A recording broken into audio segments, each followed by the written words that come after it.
I discovered a church in South Portland, Maine, where here's what they said. The last thing we want to see happen here is for you to get religious. We want you to have a personal relationship with God. Yes, beautiful. And that's you sitting in a chair having a personal relationship with God. Well, that went along with everything I'd ever believed. And then Karina, the pastor, the Christian person, says, what kind of God, if God is love, what kind of God of the Old Testament would tell you that you needed to sacrifice your firstborn son to prove your love? Right. What kind of God is that? You know, I question it. What I don't question is what I feel in community with a bunch of good people singing and watching people give their lives to Jesus, which to me means giving their life to the frequency of love.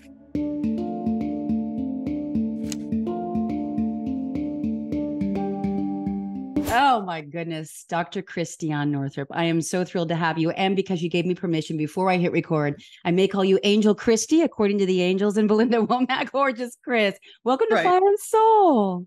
Oh, it's fun to be here, especially with a like-minded soul holding it down in the LA area. I mean, that's how I know you must be a total beacon of light to do that. Oh, I appreciate that, because I've definitely heard you talk about, oh, and they're in LA. Oh my goodness, right? It does feel a little apocalyptic until you do the deep work. Yeah, and so as I was sharing with you, you know, my guidance when I was on this adventure of where will I move, and I even put deposits down in multiple states and hired the movers, but I just kept being told, you will know when and if it's time to move anywhere, when and if it's time to move anywhere. I will eventually, is the sense that I have. But I'm in the mountains. I'm 10 minutes from the beach in Malibu. Like, I am one with nature, which is the way that I keep my state optimized. So I want to just dive right in, because we have so much that we can really open up. And my listeners are wide awake, brave and bright souls, just like you. But many of them may not be familiar with the origin story of your own awakening. So I'd love to start there. And then we're going to bring a holistic conversation to really help everyone feel as grounded as I feel and as I know you are in Maine. Okay. So, everything really started with my father and mother. My dad was a dentist in between an MD brother and sister. So he's the middle child. And they made fun of him because he was not a real doctor, but he would say things like, you can tell the state of a person's health by looking in their mouth, which is the center of the personality. And if you think it's somewhere else, you tell me where. And he said, it's why you hate dentists poking around in there. He was in a MASH unit during World War II, served in North Africa and Italy, and described it as one of the best things that ever happened to him, because he was out in the world. He was born on his mother's couch in the little town of Ellicottville, New York, on Elk Street, where my brothers still live and where I just visited. And he's in the same house where I grew up, and there's the family farm there and all of that. Wow. And his parents were the first two who ever graduated from high school in that town. And my great-great-grandfather went out there with the Holland Land Company way back to build the town. And we just found the deed on one of the buildings on Main Street. Now, he believed, my dad, on his bedside table was Weston Price's book about Western diseases and disintegration. And so I grew up with all these pictures of beautiful people who within one generation of a Western diet, a Western refined sugar diet, their teeth got all rotten and all of the rest of it. So Weston Price went all over the world studying native populations and what happened to them after their diet was disintegrated. And so I grew up on Adele Davis, organic food. We had a compost pile. And also, we were not afraid of germs. Yes. So my father, if you dropped your food on the lawn, he'd say, you can eat it. He said, let the earth pass through you, and then you will be immune to everything. So there was no fear of germs. There was no fear of contagion, none of that. And our doctor was my Uncle Robert. I called him the Great White Doctor. And, he always thought that he knew everything. Once he was looking in my brother's ear, and my brother said, "What do you see?" And my uncle, true to form, says, "What medical school did you go to?" Like, you can't possibly know your body unless you are an MD. All right. Anyhow, my brother was born. No, my sister was born. I named her. I was 5 years old. Her name was Bonnie Laurie. She wouldn't eat. And after 6 months, she was hospitalized. We never knew what the cause was, except my mother was given daily streptomycin antibiotic for viral pneumonia and the whole pregnancy. We even went to Fort Lauderdale, Florida, taking the cure so it would be warmer. And the baby died in a pool of her own vomit in the time when you could only look in a little window to see your baby. And then my brother Bill was born. And he wouldn't eat, and he had projectile vomiting, and it wasn't pyloric stenosis, and nobody knew what it was. And one day, so he's in the hospital being tube fed. A nurse comes up to my mother. This would never happen now. And she says, "Mrs. Northrup, if I were you, I would get him out of here. The doctors do not know what's wrong with him."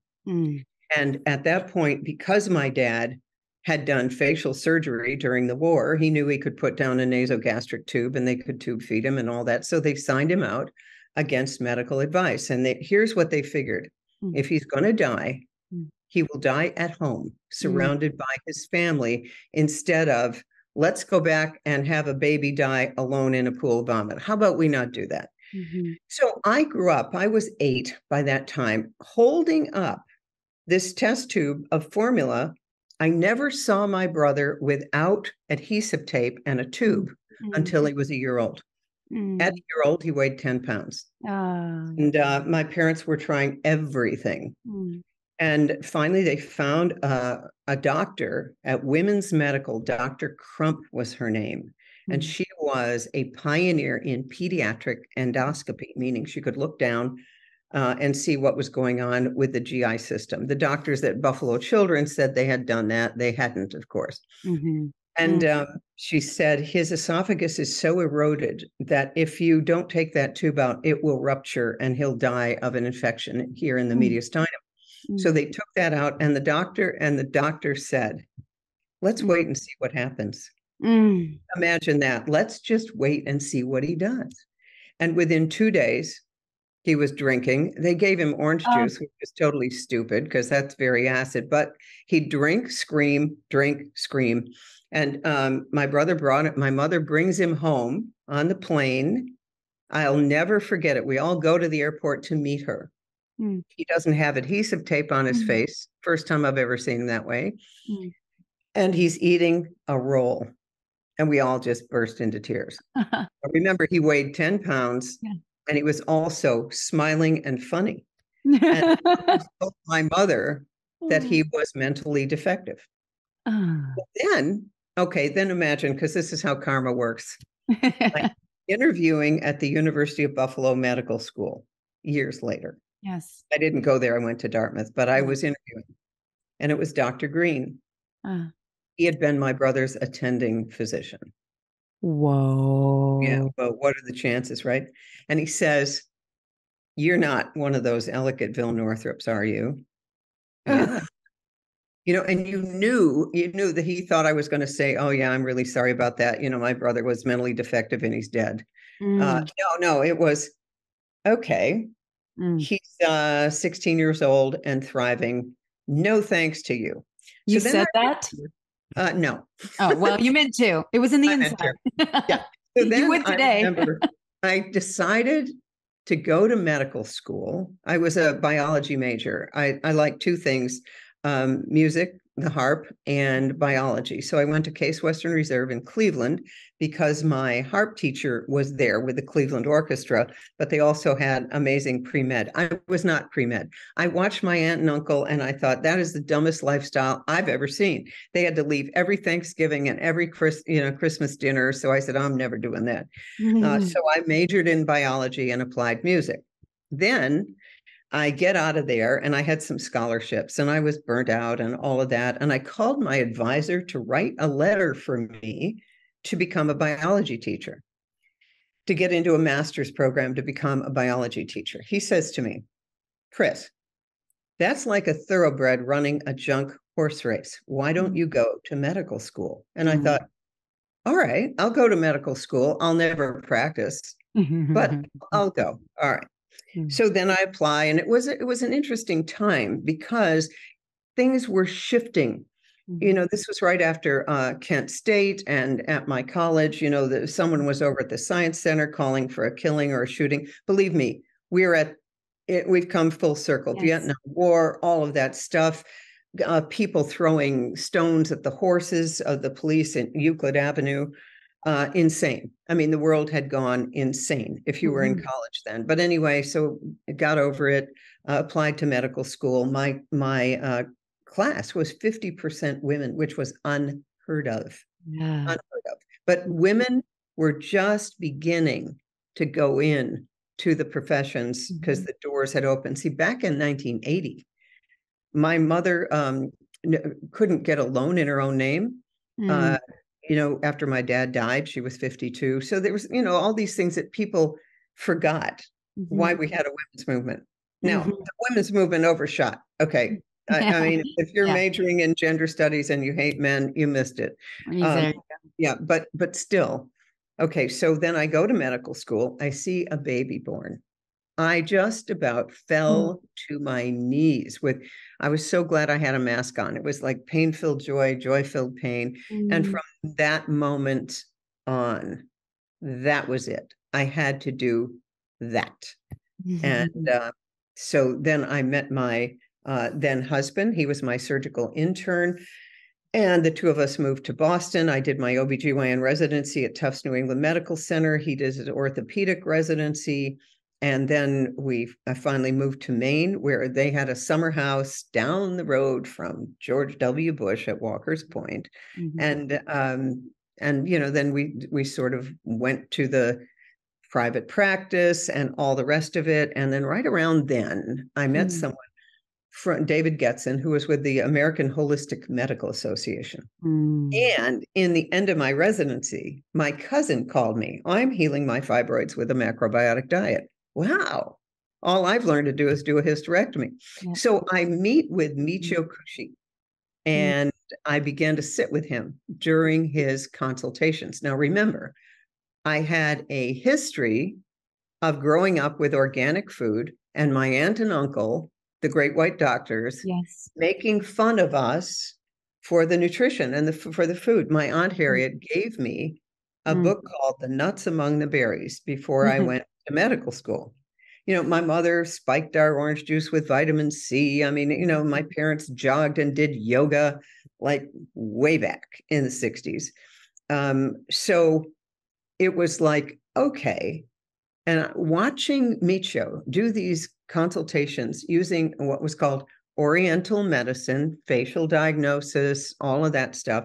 I watched people who came in with medical charts, that thick. They needed a shopping cart to bring them in. And many of them got well just from a change in diet with a macrobiotic diet. And I thought, okay, there's something to this. And I'd already grown up with whole food and all of that. So then the macrobiotic community in Boston started to come to see me because I didn't make fun of them and I knew what they were doing. And so I developed this whole practice. And then at the same time, I had Louise Hay's little blue book, The Mental Causes of Physical Disease, and I keep it in my drawer. And when I thought that a woman was open to it, I'd bring it out and we would read what the belief was and then how to shift it with an affirmation. So all during the 80s, early 90s, then I joined the board of the American Holistic Medical Association. I met Gladys McGarry, who just revised her book called Living Medicine. Gladys is now 102. And then I was president with Bernie Siegel in the 90s, Love, Medicine, and Miracles. So that kind of saved me, but I always loved my profession and my colleagues. I just said, I'm bringing in the missing pieces, the mind, body, and all of that. So when I I began to write for what was called Natural Health back then. First, it was East West Journal. Then it became Natural Health. I was on the cover of East West Journal with my daughter, Anne, who you just met, when she was a baby. And I said to them, please do not publish that until I've passed my board certification. Like I've always known I was walking a thin line because the road is littered with doctors who knew how to cure all kinds of stuff naturally, but they get killed or whatever it is. That's right. So by about 92, I had become kind of the queen of PMS, premenstrual syndrome. And I knew that it was a lifestyle illness, but I saw more than that. I saw that every case that I had was someone who was an adult child of an alcoholic. And she would do all of the stuff I told her. She'd get better for about 3 months and then couldn't sustain it. And the reason was that kind of childhood growing up with childhood trauma. Right around then, the ACE study came out, the Adverse Childhood Experiences Study, done in San Diego County in California by Vincent Felitti. And he got the idea in the weight loss clinic. And he heard an 18-year-old saying, overweight is overlooked.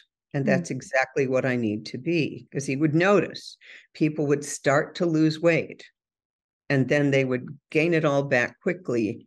And this woman had been raped and she gained 100 pounds in the year afterward to protect herself. Yes. So Felitti then did a survey and he found out that over 50% of middle class white people in San Diego County, over 50% of them had one or more adverse childhood experiences. So that was done at a Kaiser group. And I have a good friend, a doctor, who was at a Kaiser group. And I said, so what's Kaiser doing with that data showing that it's dose dependent? The more adverse childhood experiences you have, the more drugs you're on, the more emergency visits, and the higher the premature mortality. And I said, so what are they doing with that? Nothing, because it's not the paradigm. So I knew all this. Also, there's no money in actually having a solution or a cure, right?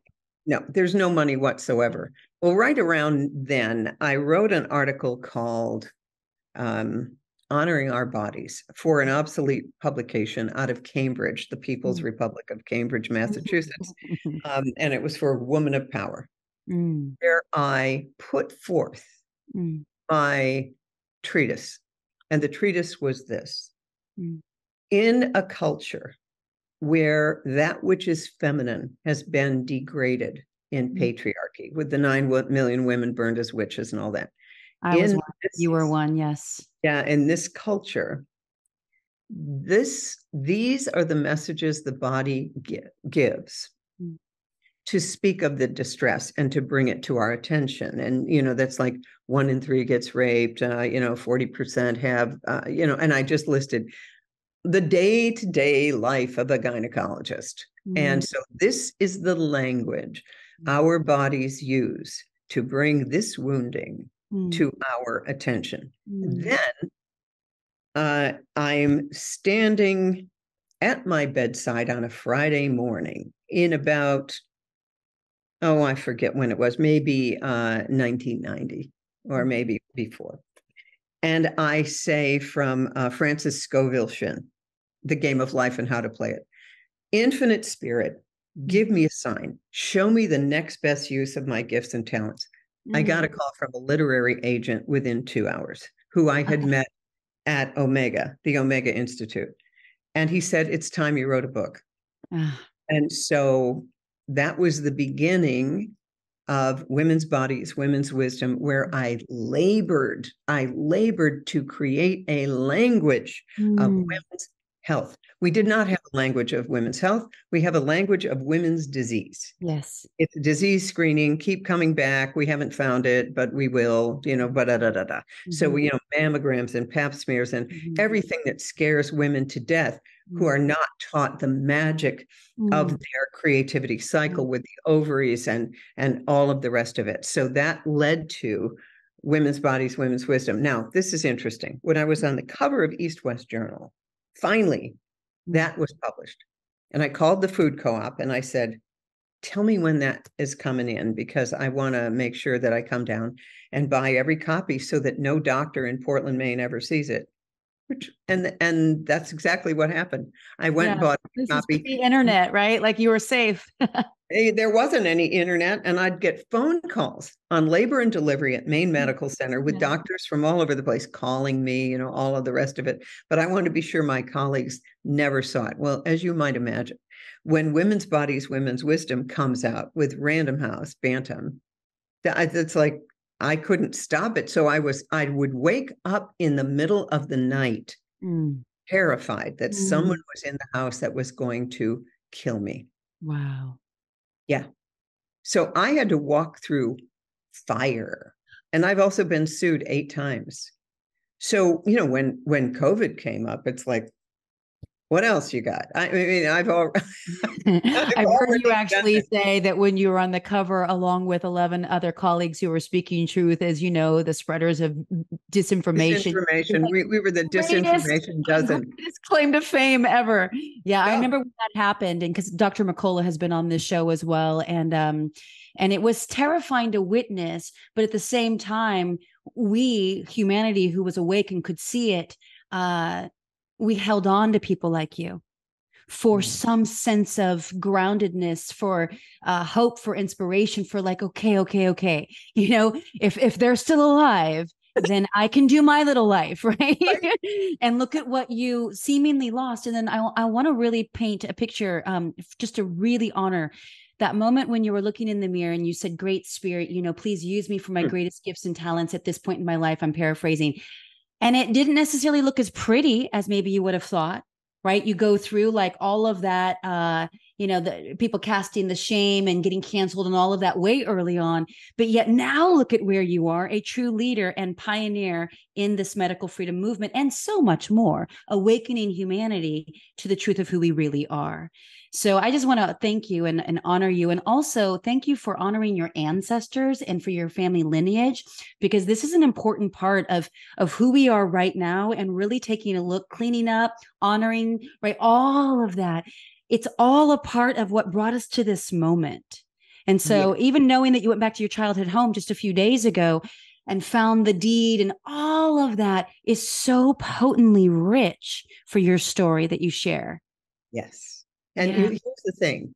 And so let me be really clear on this one. Because I had a mother and father who completely were behind me in my holistic approach, I didn't need everyone else in the world to accept me. We all need a first chakra, which is wired in by our sense of safety and security and our sense of belonging. Yes. I had that in spades because I watched my father having his sister make fun of him and all that, and he would just laugh it off. I mean, he loved his profession. He was a member of the gold foil operators. That's, he loved dentistry. He loved the whole thing. So he was a kind of a beacon of, you might have some different ideas, but at the end of the day, we have more in common than not. Now, also, the other thing that happened to me early on is by the age of 12, I had discovered Edgar Cayce. So I'm reading everything by Edgar Cayce. I'm reading Flower Newhouse from the Christ Word Ministry about angels and divas. And I began to have breakfast regularly with a woman named Gretchen Carroll, and she became a spiritual mentor. And then in college, just the end of college, I learned transcendental meditation and went and studied with Maharishi Mahesh Yogi in a baseball cage, it's called, this big building at University of Massachusetts, and talked my parents into bringing my harp up there so that I could play for Maharishi. Wow. Now, what's interesting is I've done the full circle, and I'm going to be baptized in our church in September because I feel the Holy Spirit in a different way. And I've been to a monastery in Thailand and all of that, and that's not my vibe. I've tried. God knows I tried. In fact, this is funny. So when I heard meditation, Maharishi and the teachers said, if you meditate twice a day for 20 minutes, with your mantra, in 7 years, you will be in cosmic consciousness. Okay. So I did it. I never missed a meditation. I've got like a lot of discipline. And I woke up at the end of 7 years. I'm an OBGYN resident, and I've got a beeper. And every time I would get into a deep meditation, the beeper would go off and I had to run down the hall and do some emergency. And I remember saying, all right, I'm not in cosmic consciousness.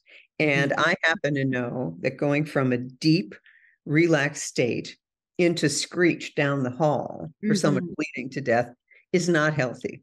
So at that point, I can get into that state, but I no longer, need to meditate twice a day for any particular reason, because I was doing it for the wrong reason. I mean, chasing an end result instead of being in the moment, which is the only moment we have.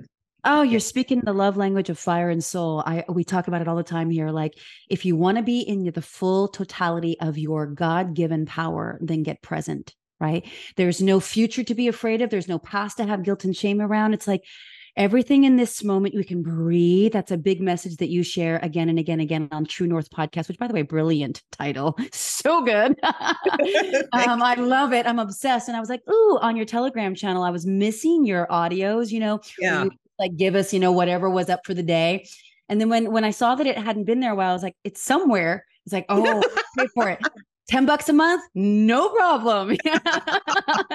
Oh, it's one message, and you deliver every day, basically. Like, one message is worth that nominal sum. So, thank you for reminding us yet again of the truth of who we are, which is our divinity. I am, though, curious. How does your relationship with the church, or let's say the teachings of the Bible or Jesus, how does that relate to so much of your multidimensional awareness of who you are and your fascination and resonance with exopolitics, which we're going to get there in a moment? But how has that informed what is now empowering you, inspiring you, maybe inviting, calling, demanding you into the baptism, and just that is your truth?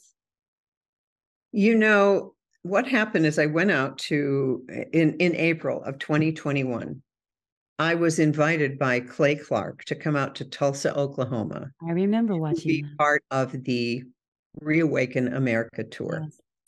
I had never met Christians like this. Not ever. And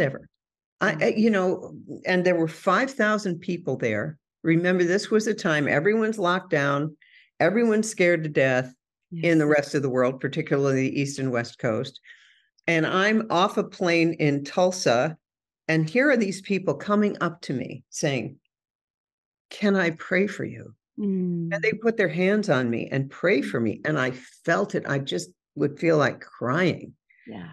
And I said, oh, this is how you pray. Now, I grew up Episcopalian, and I don't know if you've ever heard Tucker Carlson talk about being Episcopalian, but it's hilarious. Yes, it is. We all know that church started so that Henry VIII could get married again. All right. So, but I played the organ in that church, and I liked the whole ritual of it. But this was people of real faith. And so I got to know them. And then I discovered a church in South Portland, Maine, where here's what they said. They said, this is the last thing we want to see happen here is for you to get religious.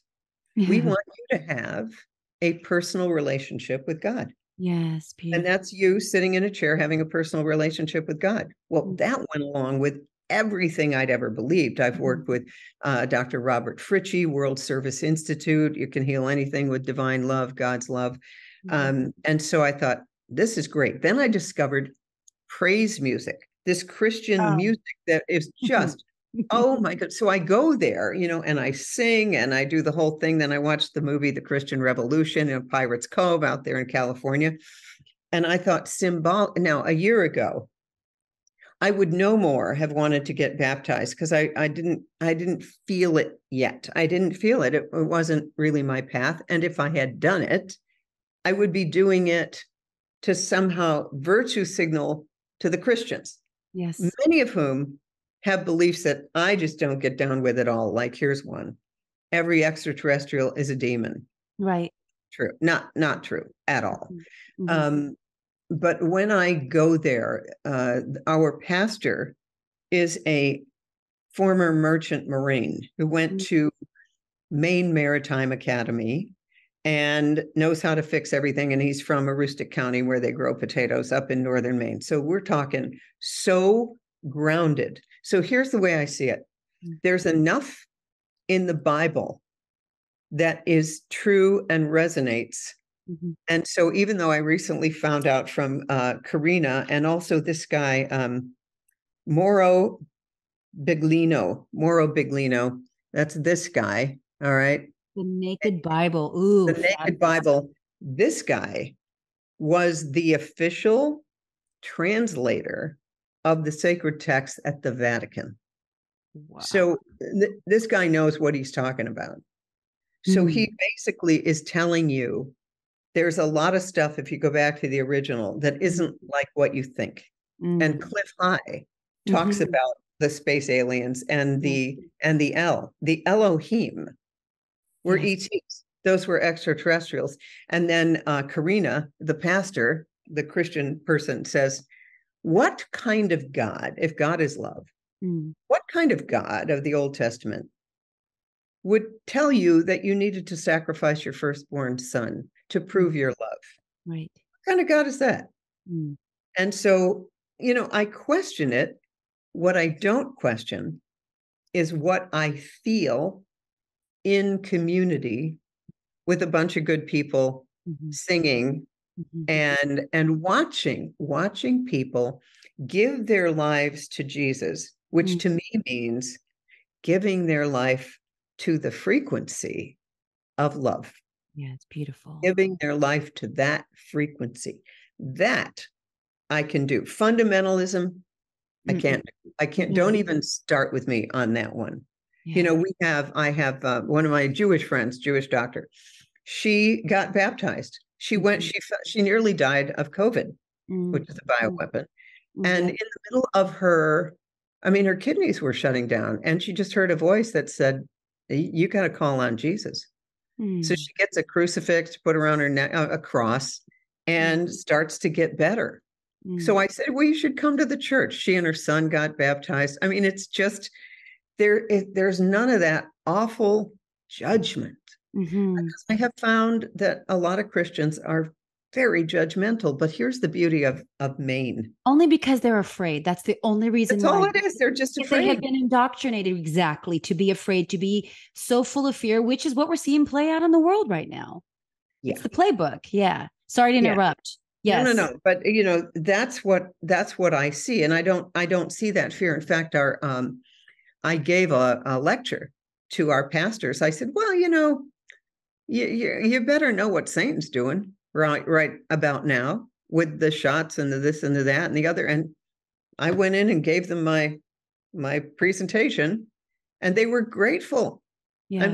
It was amazing. It wasn't like, Franklin Graham, I'm calling him out here. Yeah. Franklin Graham's son took a shitload of money to tell everyone they needed the shot. If Jesus were alive today, he would have taken the shot. It's like, wow. You're kidding me, right? Didn't you raise Lazarus from the dead after 4 days? I don't think you needed a shot to do that. So to me, the historical figure of Jesus, of Yeshua, was to demonstrate to humans who we can be, who we are supposed to be, we are capable of being. Yes. All right. I have a question for you only because it just is coming through. So I'm going to ask it. Maybe it's what many of my listeners are curious about. Is where you are in your awareness and your connection with Holy Spirit and Christ consciousness and Jesus as your Lord and Savior. Is it also the same that if you don't accept him into your heart, right, and choose that as your way, that you don't make it through this time? No. Okay, right. So those are the old rules. Okay, because I just got schooled literally at the dog park 2 weeks ago, where this woman just asked me what my belief of God was, and I shared very openly, and she schooled me, and it was like, whoa, like, Oh yeah, this is we're okay. great friends. Yeah, but I got it. I had so much compassion for her, but I also realized that our compassion and our empathy can be weaponized. So all that said, we need to ask the question so that we don't assume. So I'm so glad that I did ask. So I'm curious what though your response is. Okay. Mm, Remember when I learned TM, Transcendental Meditation? yes. And then I was having these breakfasts with Gretchen, who had been to Yes. Christ Word Ministries.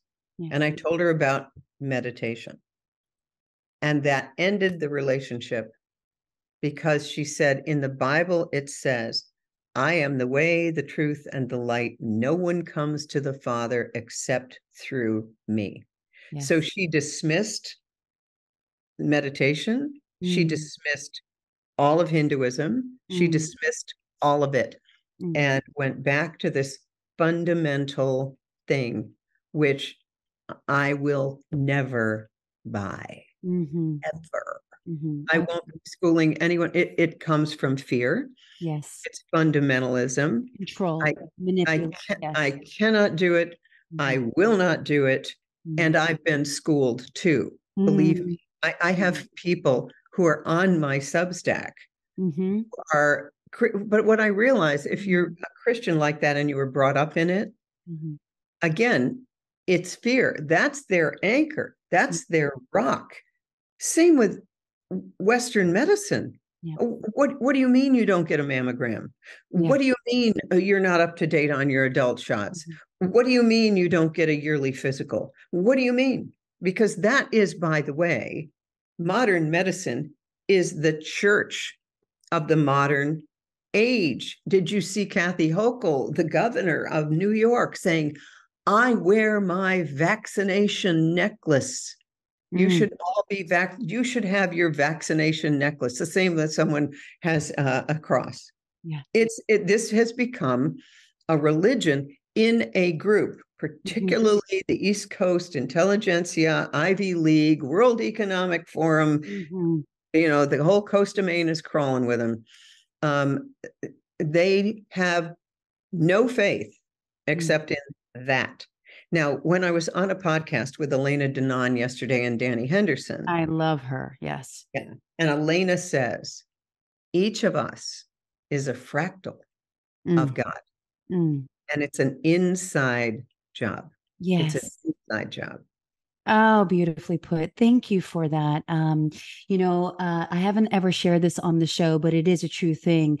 Jesus comes to me all the time. And for me, living in LA, we're the opposite of there, in the Upper East, right? Like hippy dippy, but like, elite mentality, like, the liberalism, like woke on steroids for the most part. Although you find your tribe, right? The more that you shine your light brightly, the more that you all find each other. So this is why speaking truth is so important, and having these dialogues are critical. But Jesus and my projection of the image, right, will come through like my amber salt lamp or through the formation of a cloud. And just when I need to be told all is well, right, like just open my heart, like, and it sounds a little out there, but my listeners know like there is nothing too out there for me and what comes through. Right. And so it's just been so beautiful because there's such a co-resonance in the undiluted love that the angels talk about, that you're sharing here, that is the truth of who we really are. This is the divinity that, let's just say, the global cult, if we listen to David Icke's term. I mean, I don't say powers that be or powers that even were, like I won't give them that. But this is what they're most afraid of, is that we will remember who we are. So I want to move the conversation into that because it's such a perfect segue. You brought up Elena Danaan, And I also I came across her work through Alex Collier, as well as Dr. Michael Salla from Exopolitics on YouTube, and I was blown away. That I mean, I'd always heard things, and I never was like so skeptical that I would just like shut it down, but it Right. wasn't as present, right, as it is now. But I am curious, like just to expand on the conversation, you said something, I think, on your podcast, and I'll say it verbatim. You know, if you don't understand the role of exopolitics, you won't understand what's really going on planet Right. Earth. Let's go there. Okay. So let's just go back to the Eisenhower era. Now, they've been on here for a long time. It goes back to the Sumerians and the Elohim and all of that stuff. So we've had other people other than Terrans, and that's, of course, what Alex calls us, natives of the earth. Although, you know, it's funny, in the beginning of COVID, I got a reading from this very ardent Catholic woman from the Midwest, but I loved her book, and it was sort of about her healing journey. So I called her up to get a reading, and she says to me, she goes, "Oh, I've never heard this before. Does this make sense to you?" She goes, "You came from a distant star system to lead an army of light. Does the Galactic Federation mean anything to you?" I go, I couldn't believe she didn't even, you know. Wow. Anyway, so let's just say we're Terrans now, Yeah. but there have been many, many other races. Well, back in the Eisenhower era, remember when he stepped down, he said, "Beware the military industrial complex." And the other person who talks about that is the Disclosure Project, that doctor. So I've followed his work for a long time. And what he says is that the ETs, like Area 51 and all of that, came with Stephen Greer. Stephen Greer is the guy. The ETs came with technology like fiber optics and all of this stuff.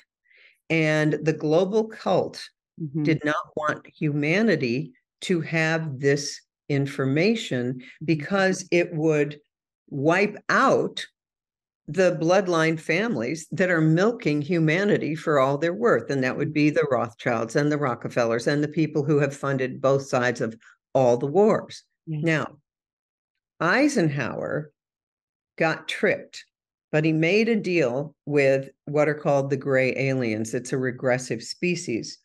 And they said, well, you know, we need a few humans. Our race is dying out. We need a few humans for their DNA, but we won't hurt them. And so Eisenhower, in exchange for the technology that would make us not dependent on oil and gas or any of those things, in exchange, he said, okay, you can take a few humans. Now, so we have Elena Danaan, who was taken up on a ship. We have all these other people that all come together at the Galactic and Spiritual Informers Conference, where I will be speaking October 20th in Orlando. But anyway, and including, I've also met Laura Eisenhower, his great. I love her. Yeah. Okay. So then in all this secrecy, all these people were getting abducted and told, "You're crazy." And then we began to tell anyone who saw an ET or believed in any of it that they were crazy. That's how we do. So they hid it in plain sight, as Stephen Greer points out in his disclosure movies, which were crowd-funded. Now, Stephen goes to every government on planet Earth and realizes, oh my goodness, the presidents are not read into this agenda at all. It's a black ops operation that's out of the control of the elected officials and all of the rest of it, money laundering. And then, okay, then what do you realize? As I said on the 5 Docs the other day, you know, what did you learn during COVID? And I said, oh, I learned that the world is run by a whole group of satanic pedophiles. So then you realize that's been going on because, as Alex said, we have been a food source for this race. Now, because of Space Force and Solar Warden, all the negative ones are off the planet at this point. They are no longer on the planet. The head of the Hydra has been cut off, but what we're dealing with is the hybrids. So that have interbred with humanity. And that's who has taken over humanity. Now, Kennedy was killed because he was going to end the Federal Reserve. Mm. The Federal Reserve is a completely illegal usury system that has enslaved every human in the United States. And starting in about federal, and there's no reserve, so there is that, right? There's that. And also in 1933, they began to, I think it was 33, trade our birth certificates and our lifetime labor. So we all have a legacy account set aside worth millions. And that's what a bond is in a court. That's all your lifetime. When you discover that all courts are banks, and now all hospitals are jails, ever since the Patriot Act. So it's the last gasp of the old order. Humanity is going to ascend, period, end of story.